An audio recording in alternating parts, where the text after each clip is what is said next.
ആദ്യമായി തന്നെ ഈ ആൾത്താരിൽ വന്ന് സാക്ഷ്യം പറയാൻ എനിക്കൊരു അവസരം നൽകിയ കൃപാസന മാതാവിനും തിരുക്കുമാരനും കോടാനുകൂടി നന്ദി പറയുന്നു. എൻ്റെ പേര് ഡെൽന. ഞാൻ കൃപാസനത്തിൽ വന്ന് ആദ്യമായി ഉടമ്പടി എടുക്കുന്നത് 2023 ഞാൻ ഒരു നേഴ്സാണ്. 2021 ഞാൻ പാസ് ഔട്ടായത്. അതിനുശേഷം എല്ലാവരും പോലെ തന്നെ എനിക്ക് പുറത്തേക്ക് പോകണമെന്ന് ഭയങ്കര ആഗ്രഹമായിരുന്നു. ഞാൻ കുറേ അതിനുവേണ്ടി ട്രൈ ചെയ്തിട്ടുണ്ട്. OET, IELTS, കുവൈറ്റ് പ്രോമെട്രിക്ക് കുറേ എക്സാം ഞാൻ എഴുതി. എല്ലാ എക്സാമിനും ഞാൻ ഫെയിലായി. നേഴ്സിംഗ് വരെ ഞാൻ ഒറ്റ എക്സാമിനും അങ്ങനെ ഫെയിൽ ആവാറില്ലായിരുന്നു. പക്ഷേ നേഴ്സിംഗ് കഴിഞ്ഞതിന് ശേഷം ഞാൻ ഒരൊറ്റ എക്സാമിന് പാസ്സായിട്ടില്ല. ഞാൻ എല്ലാത്തിനും ഫെയിലായിരുന്നു. സത്യം പറഞ്ഞാൽ ഞാൻ ആകെ ഡിപ്രഷനിലായി. ഇങ്ങനെ ഫെയിലായപ്പം ഞാൻ എന്ത് ചെയ്യണമെന്ന് അറിയാതെ ഇങ്ങനെ ഇരിക്കുമ്പോഴാണ് മമ്മി പറഞ്ഞത്, കൃപാസനത്തിൽ വന്ന് നീ ഒരു ഉടമ്പടി എടുക്കുക, അപ്പം നിനക്ക് ഇതിന് റിസൾട്ട് കിട്ടുമെന്ന്. ഞാനിവിടെ വന്ന് ഉടമ്പടി എടുത്തു കഴിഞ്ഞ് ഞാൻ പോയി. പക്ഷേ എന്നാലും എനിക്ക് അധികം അങ്ങനെ പ്രാർത്ഥിക്കാനൊന്നും ആ ടൈമിൽ പറ്റിയില്ലായിരുന്നു. പിന്നെയും എനിക്ക് എന്നും തോൽവി തന്നെ ആയിക്കഴിഞ്ഞപ്പോൾ ഞാനൊന്ന് ഉടമ്പടി പാലിച്ച് നോക്കിയാലോ എന്ന് വിചാരിച്ച് എനിക്ക് എപ്പോഴും ഡിപ്രഷനൊക്കെ വരുമ്പോൾ ഞാൻ ബൈബിൾ എടുത്ത് വായിക്കുമായിരുന്നു. സത്യം പറഞ്ഞാൽ ഞാൻ പണ്ടൊന്നും അങ്ങനെ ബൈബിൾ വായിക്കില്ലായിരുന്നു. പക്ഷേ ഇങ്ങനെ ഒരു സ്റ്റേജ് വന്നപ്പോഴത്തേനും ഞാൻ ബൈബിൾ വായിക്കാൻ തുടങ്ങി. അപ്പോൾ എനിക്ക് ദൈവവുമായി ഒരു ആത്മീയ ബന്ധം വരാൻ തുടങ്ങി. പിന്നെ എനിക്ക് സ്വന്തമായി തന്നെ പ്രാർത്ഥിക്കണം, പള്ളിയിൽ പോകണം എന്നൊക്കെ എനിക്ക് സ്വയം തോന്നാൻ തുടങ്ങി. ഞാനങ്ങനെ പള്ളിയിൽ പോകാനും പ്രാർത്ഥിക്കാനും ഒക്കെ തുടങ്ങി. പിന്നെ ഞാൻ വിചാരിച്ചു എന്തെങ്കിലും ഒന്ന് നോക്കാം എന്ന് വിചാരിച്ച് ഞാൻ സൗദി നോക്കി. ഞാനിവിടെ വന്ന് ഉടമ്പടി പുതുക്കിയതിന് ശേഷമായിരുന്നു ഞാൻ സൗദിയുടെ എക്സാം എഴുതാൻ വേണ്ടി പോയത്. ഞാൻ പ്രാർത്ഥിച്ചു, അതുപോലെ തന്നെ ഞാൻ പഠിച്ചു. എക്സാം ഹോളിൽ പോകുമ്പോൾ ഞാൻ നമ്മുടെ ഉടമ്പടി ലോക്കറ്റും കൊണ്ടുപോയിട്ടുണ്ടായിരുന്നു. ഞാൻ ഇതിന് മുന്നത്തെ ഒരൊറ്റ എക്സാമിന് ഞാൻ ഉടമ്പടി ലോക്കറ്റൊന്നും കൊണ്ടുപോയി എക്സാം എഴുതിയിട്ടില്ല. ഞാൻ ഈ പരീക്ഷയ്ക്ക് ഉടമ്പടി ലോക്കറ്റ് എൻ്റെ കഴുത്തിലിടുകയും ഉപ്പ് ഞാൻ കയ്യിലെടുക്കുകയും ചെയ്തു. ഞാൻ എക്സാം ഹോളിൽ ചെന്നിരുന്നു. ആദ്യമായിട്ട് ഒരു പരീക്ഷ നേഴ്സിംഗ് പാസ്സായതിനു ശേഷം എനിക്ക് അറിയാവുന്ന ഒരു ചോദ്യമെങ്കിലും കാണുന്നത്. ഈ പ്രാവശ്യം വന്ന എല്ലാ ക്വസ്റ്റ്യനും എനിക്ക് അറിയാവുന്നത് തന്നെയായിരുന്നു. ഞാൻ തലേ ദിവസവും അതിൻ്റെ മുന്നത്തെ ദിവസവുമായിട്ട് നോക്കിയ ക്വസ്റ്റ്യൻസ് മാത്രമാണ് എനിക്ക് എക്സാമിന് വന്നത്. സത്യം പറഞ്ഞാൽ എനിക്ക് അത്ഭുതം തോന്നി. ആ മാതാവാണോ വന്നതെന്ന് ക്വസ്റ്റ്യൻ ഇട്ടേന്ന് വരെ എനിക്ക് തോന്നി. കാരണം ഞാൻ ഇതിനു മുന്നേ എഴുതിയ ഒറ്റ പരീക്ഷയിൽ എനിക്ക് ഒറ്റ ചോദ്യത്തിന് പോലും ഉത്തരം അറിയാൻ പറ്റുന്നുണ്ടായിരുന്നില്ല. അങ്ങനെ എക്സാം കഴിഞ്ഞ് ഇറങ്ങി ഞാൻ പറഞ്ഞു, മമ്മിയോട് പറഞ്ഞു ഇങ്ങനെ എക്സാം എനിക്ക് ഈസി ആയിരുന്നു എന്ന്. പക്ഷേ മമ്മി പറഞ്ഞു നീ ഇങ്ങനെയൊന്നും പറയണ്ട, എന്തായാലും എല്ലാ പരീക്ഷയ്ക്കും ഇങ്ങനെയൊക്കെ തന്നെയാണല്ലോ പറയണേന്ന് പറഞ്ഞു. പക്ഷേ റിസൾട്ട് വന്നപ്പോൾ മാതാവ് എനിക്ക് എക്സാമിന് പാസ്സാക്കി തന്നു. എനിക്ക് സത്യം പറഞ്ഞാൽ ഭയങ്കര വലിയൊരു അത്ഭുതമായി തന്നെയാണ് അത് തോന്നിയത്. അതിനുശേഷം ഞാനൊരു ഇൻ്റർവ്യൂവിന് വേണ്ടി കുറേ അലഞ്ഞ് നടന്നു. എല്ലാ സ്ഥലത്തും ഞാൻ പോകുമായിരുന്നു. ഒരു 10-15 കൂടുതൽ ഇൻ്റർവ്യൂ എങ്കിലും ഞാൻ അറ്റൻഡ് ചെയ്തിട്ടുണ്ട് ഡയറക്റ്റ് തന്നെ. പക്ഷെ ഒറ്റ ഇൻ്റർവ്യൂവിനും സെലക്ഷൻ കിട്ടില്ലായിരുന്നു. കുറേ ഒരുങ്ങി കെട്ടി പോകും, പക്ഷെ ഒന്നിനും കിട്ടിയില്ല. എന്നും വന്നിരിക്കും ഡിപ്രഷനായിട്ട്. അവസാനം ഞാൻ വിചാരിച്ചു ഇനി എന്തെങ്കിലും കിട്ടുവാണെങ്കിൽ കിട്ടട്ടെ, ദൈവത്തിന് എന്താണോ ആഗ്രഹം, എന്നിൽ എന്താണോ നിറവേറണം എന്ന് ആഗ്രഹം, അത് നടക്കട്ടെ എന്ന് ഞാൻ പ്രാർത്ഥിച്ചുകൊണ്ടിരിക്കുമ്പോഴാണ് ഒരു ഏജൻസി തന്നെ ഇൻ്റർവ്യൂവിന് വിളിക്കുന്നത്. പക്ഷെ ഞാൻ മനഃപൂർവ്വം അത് വേണ്ടെന്ന് പറഞ്ഞ് എൻ്റെ മനസ്സിൽ തോന്നി ഞാൻ വേണ്ടെന്ന് വെച്ചു. പക്ഷേ എന്താണെന്നറിയില്ല, ടൈമായപ്പം ദൈവം എന്നെ കറക്റ്റ് അവിടെ എത്തിച്ചു. ഞാൻ ഉടമ്പടി ലോകത്തുമായിട്ടായിരുന്നു നിന്ന് പോയത്.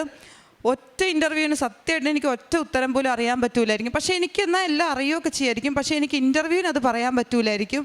അങ്ങനെയായിരുന്നു എനിക്ക് ഇത്രയും നാൾ സംഭവിച്ചുകൊണ്ടെന്ന് വെച്ചാൽ. പക്ഷേ ആദ്യമായിട്ടൊരു ഇൻ്റർവ്യൂവിന് എനിക്ക് മര്യാദയ്ക്കൊന്ന് ചിരിച്ച് ഉത്തരങ്ങളൊക്കെ തിരിച്ച് പറയാൻ പറ്റി. എനിക്കന്ന് ഇൻ്റർവ്യൂ കഴിഞ്ഞിറങ്ങിയപ്പോൾ ഭയങ്കര സന്തോഷമായിരുന്നു.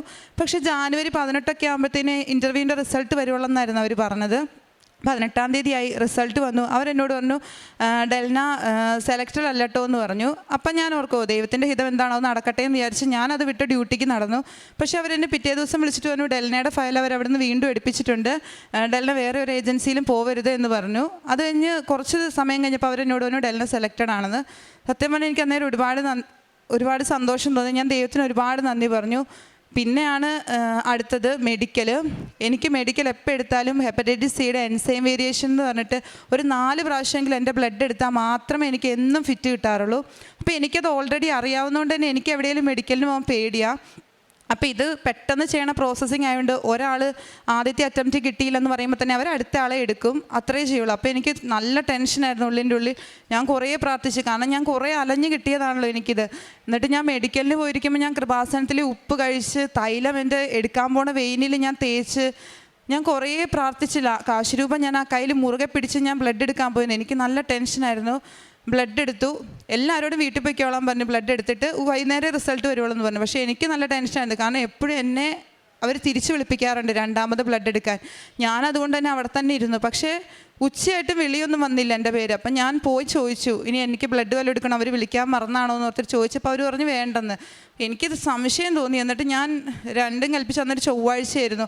വീട്ടിൽ വന്ന് കൃപാസനത്തിൽ ഉടമ്പടി ധ്യാനം ഇങ്ങനെ കേട്ടോണ്ടിരിക്കുമായിരുന്നു. ധ്യാനം കേട്ടെല്ലാം കഴിഞ്ഞൊരു 4 മണിയായപ്പോൾ ഞാൻ അവിടേക്ക് വിളിച്ചു ചോദിച്ചു മെഡിക്കൽ സെൻറ്ററിലേക്ക്, ഇങ്ങനെ മെഡിക്കൽ എടുത്തായിരുന്നു, റിസൾട്ട് വന്നായിരുന്നു എന്ന് ചോദിച്ചിട്ട്. അപ്പോൾ അവരെന്നോട് ഫിറ്റെന്ന് പറഞ്ഞു. സത്യം പറഞ്ഞാൽ അന്നേരം എനിക്ക് ഭയങ്കര ഒരു അനുഭവമായിരുന്നു. ഞാൻ മാതാവിന് അപ്പം തന്നെ മുട്ടുകുത്തിന്ന് കുറേ നന്ദി പറഞ്ഞു. കാരണം ആദ്യമായിട്ടാണ് എൻ്റെ ജീവിതത്തിൽ മെഡിക്കലിന് തന്നെ എനിക്കൊരു ഫിറ്റ് കിട്ടണത്. എന്നിട്ട് ഞാൻ വീട്ടിലേക്കൊക്കെ വിളിച്ചു പറഞ്ഞു. അത് കഴിഞ്ഞ് ഞാനിവിടെ ഉടമ്പടി പുതുക്കിയപ്പോൾ നിയോഗം വെച്ചിട്ടുണ്ടായിരുന്നു, എനിക്ക് ഫെബ്രുവരി 28 മുൻപായിട്ട് വിസയും ടിക്കറ്റും നൽകി മാതാവിനെ അനുഗ്രഹിക്കണേന്ന്. ഫെബ്രുവരി 9 എൻ്റെ വിസ വന്നു. പക്ഷെ ഞാനിത് അറിഞ്ഞില്ലായിരുന്നു. കാരണം മമ്മി ഉടമ്പടി നിയോഗം വെച്ചിരുന്നു ഫെബ്രുവരി 17 എനിക്ക് വിസ വരണം എന്ന്. അപ്പം ഏജൻസിക്കാർ എന്തോ ടെക്നിക്കൽ എറർ കാരണം എന്നോട് പറയാൻ മറന്നുപോയതാണ് എനിക്ക് വിസ വന്ന കാര്യം. ഒരു 17 ആയപ്പോൾ അവരെന്നെ വിളിച്ചിട്ട് പറഞ്ഞു ഇമിഗ്രേഷൻ്റെ ഫീസ് അടയ്ക്കണം എന്ന്. അപ്പം ഞാൻ പറഞ്ഞു എനിക്ക് വിസ വന്നിട്ടില്ലല്ലോ, പിന്നെ എന്തിനാ ഇമിഗ്രേഷൻ്റെ ഫീസ് അടയ്ക്കണേന്ന് ചോദിച്ചു. അപ്പോൾ അവർ പറഞ്ഞു ഡെൽനയുടെ വിസ ഓൾറെഡി വന്നിരിക്കുന്നതാണല്ലോ, അറിയിച്ചില്ലായിരുന്നു എന്ന് ചോദിച്ചു. ഞാൻ പറഞ്ഞില്ല, പറഞ്ഞിട്ടില്ല എന്ന്. പിന്നെ അവർ പറഞ്ഞു എന്തോ ടെക്നിക്കൽ എറർ കൊണ്ടാണെന്ന് പറഞ്ഞ് കറക്റ്റ് മമ്മി ആ ഡേറ്റ് ഇട്ട ദിവസം തന്നെ മാതാവ് എനിക്ക് വിസ വന്നതായിട്ട് എന്നെ അറിയിച്ചു. ഞങ്ങൾ അന്നും മാതാവിന് ഒരുപാട് നന്ദി പറഞ്ഞു. കാരണം ഞങ്ങൾ ഒരുപാട് പ്രാർത്ഥിക്കുന്നുണ്ടായിരുന്നു. ഞാൻ ഒരുപാട് കഷ്ടപ്പെട്ടായിരുന്നു ഇതിന് വേണ്ടിയിട്ട്. അത് കഴിഞ്ഞ് എനിക്ക് 28 മുന്നേ ടിക്കറ്റ് വരണേന്ന് ഞാൻ പ്രാർത്ഥിക്കുന്നുണ്ടായിരുന്നു. കറക്റ്റ് 28 രാത്രി ഞാൻ സന്ധ്യാപ്രാർത്ഥന കഴിഞ്ഞ് ഇവിടെ കൃപാസനത്തിൽ നമ്മുടെ പ്രാർത്ഥന കഴിഞ്ഞ് ഞാൻ എഴുന്നേക്കലും എനിക്ക് ഫോണിൽ മെസ്സേജ് വന്ന് ഞാൻ നോക്കുമ്പോൾ എൻ്റെ ടിക്കറ്റായിരുന്നു. നാളത്തേക്കാണ് എൻ്റെ ടിക്കറ്റ് വന്നിരിക്കുന്നത്. മാതാവിൻ്റെ അനുഗ്രഹത്താൽ എനിക്ക് നാളെ പോകാൻ സാധിക്കും. പിന്നെ ഈ ഉടമ്പടിയിൽ വന്ന ശേഷം ഞാൻ ആത്മീയമായി ഒരുപാട് വളർന്നു. സത്യം പറഞ്ഞാൽ ഞാനൊരു ക്രിസ്ത്യാനിയാണെങ്കിൽ പോലും പണ്ട് ഞാൻ പള്ളിയിൽ പോയി വെറുതെ ഇരുന്നിട്ട് തിരിച്ചു പോരുമായിരുന്നു, എല്ലാവരും പോകുന്നതുകൊണ്ട്. പക്ഷേ ഇങ്ങനെ ഒരു സമയവും സാഹചര്യവും വന്നപ്പോഴാണ് എനിക്ക് ദൈവത്തെ കൂടുതൽ തിരിച്ചറിയുവാനും ബൈബിളിൻ്റെ പ്രാധാന്യം മനസ്സിലാവാനും. ഞാൻ കുറേ ബൈബിൾ വായിക്കാൻ തുടങ്ങിയായിരുന്നു ഇതിന് ശേഷം. ശരിക്കും പറഞ്ഞാൽ എനിക്ക് ആത്മീയമായി നല്ല രീതിയിൽ വളർച്ച, ദൈവവുമായി ഒരു മാനസിക ബന്ധം വന്നതായിട്ട് എനിക്ക് ശരിക്കും മനസ്സിലായി. പിന്നെ ഞാൻ ഉടമ്പടി പത്രം ഇവിടുന്ന് വാങ്ങിച്ച് പള്ളിയിലും പള്ളിയുടെ പരിസരത്തും റോഡിലും ഒക്കെ കൊടുക്കുമായിരുന്നു. പിന്നെ റോഡരികിലിരിക്കുന്ന പാവപ്പെട്ടവർക്ക് എന്നെ കൊണ്ട് പറ്റാവുന്ന രീതിയിൽ ഞാൻ ഭക്ഷണങ്ങൾ വാങ്ങിച്ചു കൊടുക്കാറുണ്ട്. ഓൾഡ് ഏജ് ഹോമിൽ പോവുകയും അമ്മച്ചിമാർക്ക് ഒരു നേരത്തെ ഭക്ഷണം വാങ്ങിക്കൊടുക്കുകയും അവരുടെ കൂടെ ടൈം സ്പെൻഡ് ചെയ്യുകയൊക്കെ ചെയ്യാറുണ്ട്. ഇതൊക്കെയാണ് ഞാൻ എൻ്റെ ഉടമ്പടി വഴി ചെയ്ത കാര്യങ്ങൾ. ഉടമ്പടി വഴി എനിക്ക് ഇത്രയും അനുഗ്രഹങ്ങൾ നൽകിയ കൃപാസന മാതാവിനും തിരുക്കുമാരനും കോടാനും കൂടി നന്ദി പറയുന്നു. സെഫാനിയ പ്രവാചകൻ്റെ പുസ്തകം 3-ാം അധ്യായം 17-18 തിരുവചനങ്ങൾ. നിന്റെ ദൈവമായ കർത്താവ്, വിജയം നൽകുന്ന യോദ്ധാവ് നിന്റെ മധ്യേയുണ്ട്. നിന്നെക്കുറിച്ച് അവിടുന്ന് അതിയായി ആഹ്ലാദിക്കും. ഉടമ്പടിയിലൂടെ നമ്മെ സ്നേഹത്തോടെ ആശ്ലേഷിക്കുകയും നമ്മെ എപ്പോഴും സ്നേഹത്തിലായിരിക്കുവാനും സ്നേഹത്തിൽ നിലനിൽക്കുവാനും ക്ഷണിക്കുന്ന ഈശോയുടെ ഒരു വലിയ കൽപ്പനയിലൂടെ നാം കടന്നു പോകുമ്പോൾ, കൽപ്പന പാലിച്ച് ജീവിക്കുമ്പോൾ, ഞാൻ നിന്നെ അറിയും, ഞാൻ നിന്നെ സ്നേഹിക്കുന്നു എന്നുള്ളതിൻ്റെ ഒരു അപ്രൂവൽ നൽകുന്ന അത്ഭുത സാക്ഷ്യങ്ങളാണ് നമ്മുടെ അൾത്താരയിൽ എന്നും കേട്ടുകൊണ്ടിരിക്കുന്നത്. ഡെൽന എന്ന ഈ മകൾ ഇവിടെ വന്ന് ഉടമ്പടിയെടുത്ത് പ്രാർത്ഥിച്ചു പോകുമ്പോൾ വളരെ സങ്കടത്തോടെയാണ്. തനിക്കുള്ള ആഗ്രഹങ്ങളെല്ലാം സാധിക്കുമെന്ന് യാതൊരു പ്രതീക്ഷകളുമില്ല. കാരണം 25ഓളം ഇൻ്റർവ്യൂ, അതുപോലെ തന്നെ ഒരുപാട് പരീക്ഷകളിലെല്ലാം ഫെയിലിയറാണ്. അവിടെ നിന്ന് വിസ പ്രോസസ്സിനുള്ള ഒരുപാട് ബുദ്ധിമുട്ടുകൾ, ഇതെല്ലാം തരണം ചെയ്യുവാനായിട്ടുള്ള ഉടമ്പടിയാണ് ഈ മകൾക്ക് ഉറപ്പ് നൽകിയത്. ഡെൽനയുടെ വാക്കുകളിൽ ഇത് തന്നെ, ഇതൊരു not by merit but by grace എന്ന അടിസ്ഥാനത്തിൽ പരിശുദ്ധ അമ്മയുടെ മധ്യസ്ഥതയിൽ ഈശോ ചെയ്തിട്ടുള്ള ഒരു വലിയ അത്ഭുതമാണ്. ഇന്ന് ഈ മകൾക്ക്, നാളെ വിദേശത്തേക്ക് പോകാനിരിക്കുന്ന മകൾക്ക് യുദ്ധം ഒരു തടസ്സമല്ല. കാരണം ചെങ്കടലിൽ വഴി തീർത്തവൻ, ജോർദാൻ നദി നമുക്ക് വേണ്ടി വെട്ടിയൊരുക്കിയവനെല്ലാം, വഴിയും സത്യവും ജീവനുമായവൻ ഇന്ന് നമുക്ക് വേണ്ടി വഴിയൊരുക്കിയിരിക്കുന്നു. ഡെൽന അതിനു വേണ്ടിയാണ് ഒരു വിശ്വാസ പ്രഖ്യാപനം ഇവിടെ നടത്തുന്നത്. ഡെൽനയുടെ ജീവിതത്തിൽ ഇനി അതെല്ലാം പ്രതിസന്ധികളുണ്ടായാലും എൻ്റെ ദൈവം എന്നോടൊപ്പം ഉണ്ടായിരിക്കും, പരിശുദ്ധ അമ്മ എൻ്റെ കൂടെ സഞ്ചരിക്കും. കാരണം ഈ മകൾ ഡേറ്റ് ഇട്ട് പ്രാർത്ഥിച്ച ആ ദിവസം തന്നെയാണ് ഇവർക്ക് വിസ ലഭിക്കുന്നത്. അപ്രതീക്ഷിതമായി നമ്മുടെ ജീവിതത്തിൽ എന്തെങ്കിലും സംഭവിച്ചാൽ അത് അപ്രതീക്ഷിതമല്ല, അത് ഈശോ തന്നെ നേരിട്ട് നമുക്ക് നൽകുന്നതാണ്. നമ്മുടെ ആസ്തി വർദ്ധിപ്പിക്കുവാനും, നമ്മുടെ ആധ്യാത്മിക ആസ്തി വർദ്ധിപ്പിക്കുവാനും, അതുപോലെ തന്നെ ഈശോയോടുള്ള സ്നേഹത്തിൽ നിലനിൽക്കുവാനും നമുക്ക് നൽകിക്കൊണ്ടിരിക്കുന്ന അടയാളങ്ങളാണ് നമ്മുടെ ജീവിതത്തിലെ അത്ഭുതങ്ങൾ. നമുക്കെപ്പോഴും ഉടമ്പടിയിൽ ഉറച്ചു നിൽക്കാം.